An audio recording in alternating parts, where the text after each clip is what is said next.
You might have noticed sometimes that it's really difficult to say no to certain people, even if you really don't want to do the favor that they are requesting for. Now there is a science behind why it happens. One of the reasons might be that the person asking you the favor is really persuasive naturally, or maybe he knows the way to persuade you. Persuasion is a technique to make people say yes to your request or idea and make them do what you really want them to do. It's one of the most powerful skills to learn and master if you really want to achieve success in any field of your life. Persuasion techniques are used everywhere nowadays by people ranging from a normal salesman to billion-dollar companies for selling their product, and even politicians. Caution: please don't use the information given in this video to manipulate people in a wrong way or for any evil purpose. As there is a famous saying by Abraham Lincoln, you can fool some people for some time, but not all the people all the time. Don't make a bad reputation of yourself. If you want long-term success, use it for only mutual benefits. Influence the Psychology of Persuasion is a book recommended by Charlie Munger, who is a billionaire himself. And this is one of the best books I came across on the topic of persuasion. So let's begin. During the course of evolution, human brain has developed shortcuts for making decisions quick to save energy of the brain. These shortcuts are nothing but triggers. In today's world, our brain uses these triggers more than ever, as our brain is flooded by information through various sources nowadays, and we don't have enough time and energy to analyze all the information that comes to us. We hugely make decisions on the base of these triggers and not real facts as we think we do. And it all happens at subconscious level of the brain, so we are not aware of it. There are basically 8 triggers discussed in this book which make us take decisions and are used for persuasion. Number 1. Scarcity. Going back thousands of years, survival was very difficult. The most important resources for survival were very scarce. So naturally, humans grew attraction towards scarce resources, as we needed them urgently. After thousands of years, that sense of urgency is still present in our brain. We are more likely to get attracted to certain things whose availability is limited, and we mostly take actions to get it if we feel that we can lose that thing. Companies use this fact to a great extent. Example, companies make limited edition products, not because they can't make more products, but it triggers the customer to buy it since it is scarce and not available in abundance. Similarly, big restaurants usually put less food on plate. Advertisers use terms like hurry, offer valid only for today, etc. are all examples for this.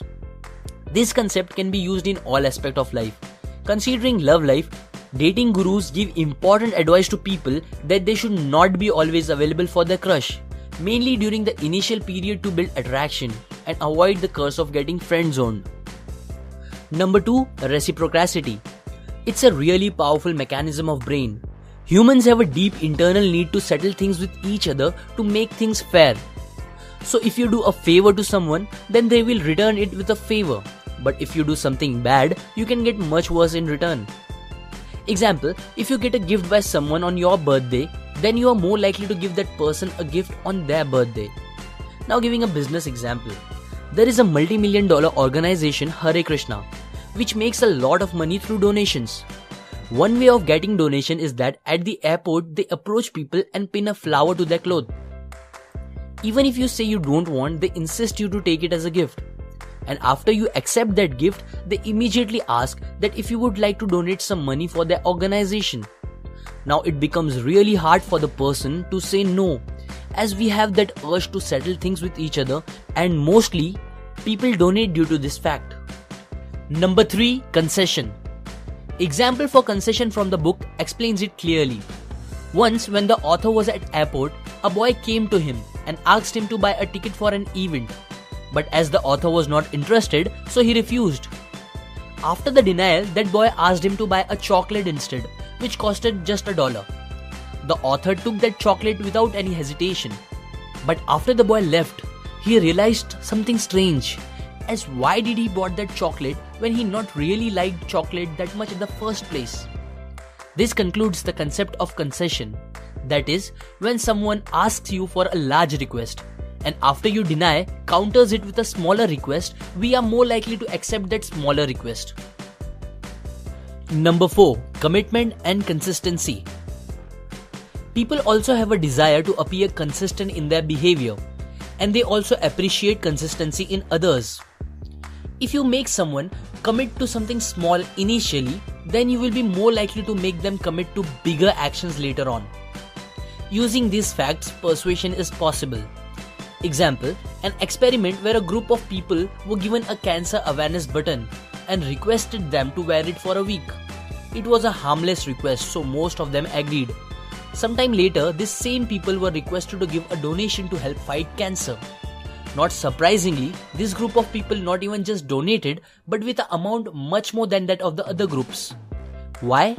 Because in wearing the button for a week, cancer fighting had now become a small piece of their identity. They were now more likely to behave as a cancer fighter would.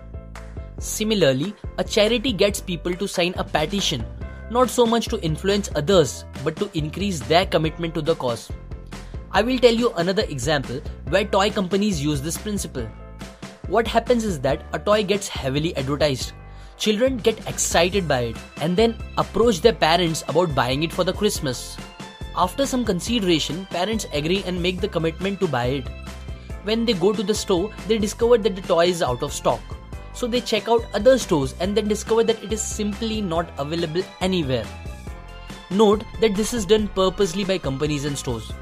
So what they do? Simply they buy other toys to compensate and apologize to the child. Suddenly in January, the toy arrives in store. Children notice this and tell their parent to buy. That is the time when consistency kicks in and parents go to buy that toy. The toy stores now not only sold that toy but other toys as well, using your commitment and consistency. These were just 4 triggers. For the next 4, watch the part 2 of this video by clicking this link or in the description given below. Thanks for watching, and finally subscribe for getting more weekly knowledge which will help you in standing out from the crowd and will definitely help you to achieve success.